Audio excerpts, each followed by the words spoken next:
Baik, mari kita lihat apakah kesannya bagi kanak-kanak yang semasa kecil dia tidak mempunyai waktu bermain yang puas. Okay, sebab kita tahu ya, maklumlah, setengah kanak-kanak lahir dalam keluarga yang tidak begitu mampu, memerlukan kanak-kanak yang bekerja. Okay. Ada pula kanak-kanak yang dari kecil sudah diberikan penekanan untuk 80% melihat kepada pembelajaran akademik, pelajaran buku, pensel, tulis dan sebagainya. Jadi kanak-kanak ni kalau dia kurang bermain, dia membesar akan ada berbagai cabaran. Daripada beberapa kajian yang saya dah lihat hasil dia, dapat disimpulkan ada 4 bentuk cabaran di kalangan kanak-kanak yang kurang bermain semasa kecil. Yang pertama adalah isolation ataupun pengasingan diri. Okay. Kanak-kanak yang kurang bermain disibukkan dengan benda-benda lain semasa tumbuh besaran mereka. Kita bimbang dia develop isolation ataupun dia membangunkan watak suka mengasingkan diri. Dia mengasingkan diri daripada adik-beradik dia. Dia mengasingkan diri daripada ibu bapa dia. Dia mengasingkan diri daripada rakan-rakan dia dan dia suka menyendiri. Nah, yang suka menyendiri ini ialah maknanya dia tak sihat lah.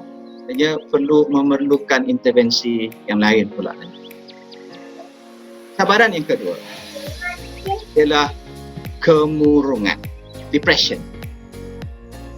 Tuan-tuan dan perempuan, saudara-saudari, boleh baca sendiri ya. Kalau kadang-kadang diterbitkan oleh surat khabar, diterbitkan oleh media yang lain, peratus mereka yang berdepan dengan isu ataupun cabaran kemurungan di kalangan masyarakat Malaysia ini amat membimbangkan. Makin hari semakin naik, tinggi. Dan kadang-kadang kemurungan ini bukan berlaku di kalangan ahli masyarakat yang tidak berpendidikan. Kadang-kadang mereka ini memiliki pendidikan yang baik, pendidikan yang tinggi. Dan kemurungan ini berlaku dan kadang-kadang boleh boleh dikesan. Bermula daripada zaman kanak-kanak.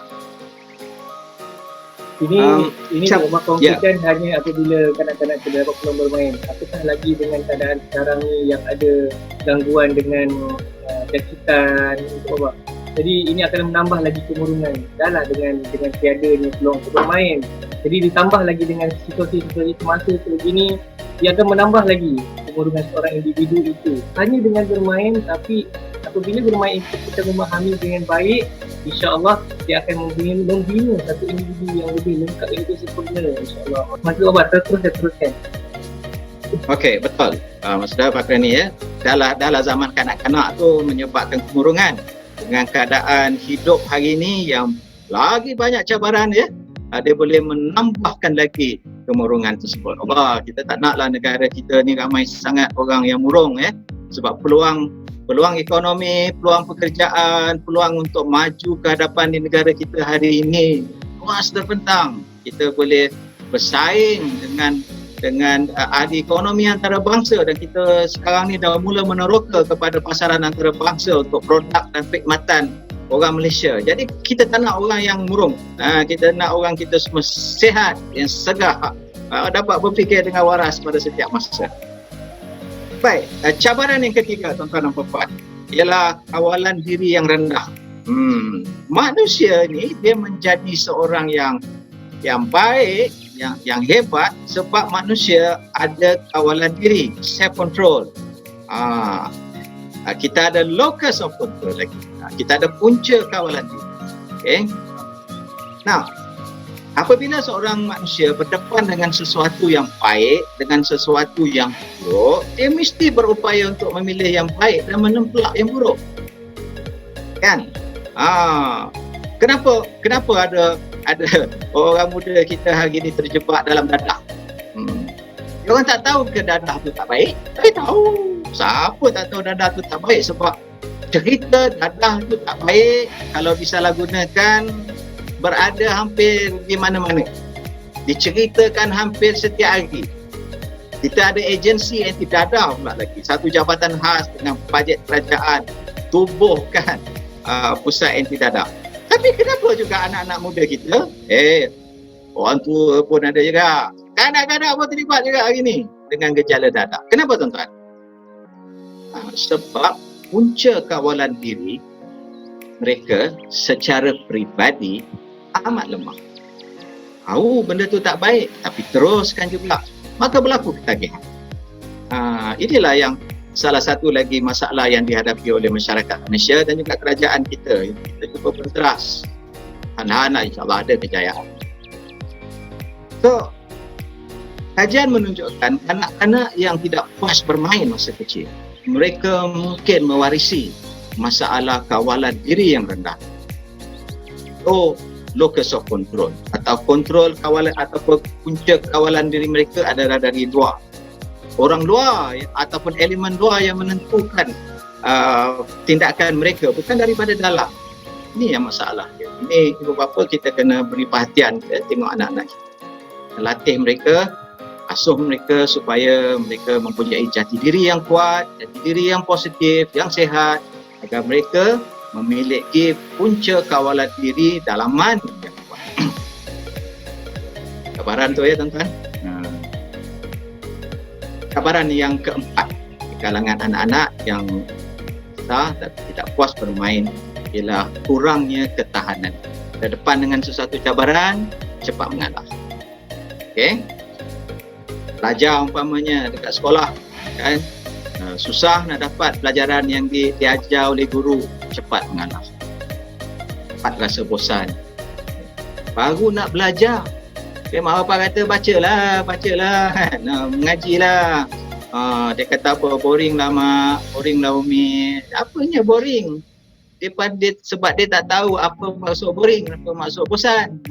Bosan bermaksud apabila telah melakukan sesuatu itu berkali-kali, dia barulah bosan. Ini baru nak suruh belajar dah bosan.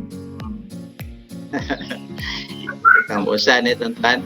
Itu vitamin M. Itu malas namanya. Jadi anak-anak ini, tuan-tuan dan puan-puan, saudara-saudari, perlu ada ketahanan. Perlu ada. Sebab maruah dia bergantung kepada ketahanan diri dia. Maruah dia bergantung pada ketahanan diri. Kita tak nak anak kita ini mudah dibuai, mudah dihasut oleh anasir yang tidak kita ingini, mudah mengikuti sesuatu saranan yang negatif. Sebabnya mereka mesti ada jati diri dan mesti ada ketahanan fizikal, ketahanan mental, ketahanan peribadi yang kuat untuk menjadi seorang yang tuan-tuan. So itu adalah, ada banyak lagi cabaran yang bakal dihadapi oleh insan yang misalkan kurang bermain. Tapi ini adalah yang saya kongsikan pada pagi ini adalah 4 cabaran utama yang dihadapi oleh insan tersebut. Tidaklah bermaknanya setiap orang kanak-kanak yang tak puas bermain akan berdepan dengan yang keempat-empat. Ini ada yang 1, ada yang 2, ada yang 3, atau ada yang 4, atau ada mungkin cabaran lain. So ini semua memerlukan perhatian ibu bapa pada topik yang kita bincang. Mengapa pentingnya bermain kalangan anak-anak? Tuan-tuan kena ingat anak yang dilahirkan, mereka belajar dengan sungguh cepat, sungguh deras.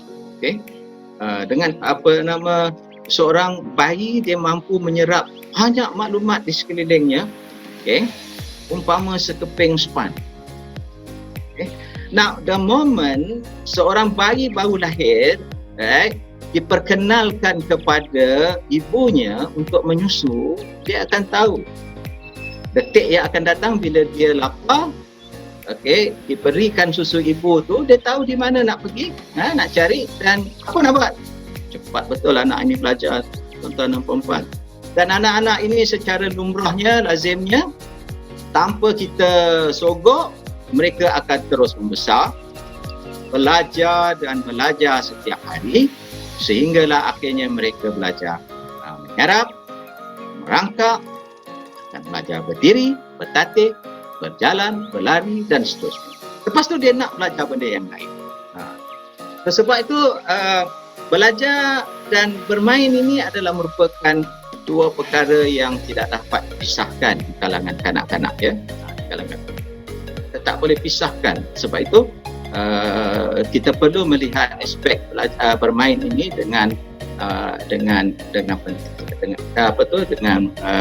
perhatiannya, okay, kerana dia adalah merupakan aspek yang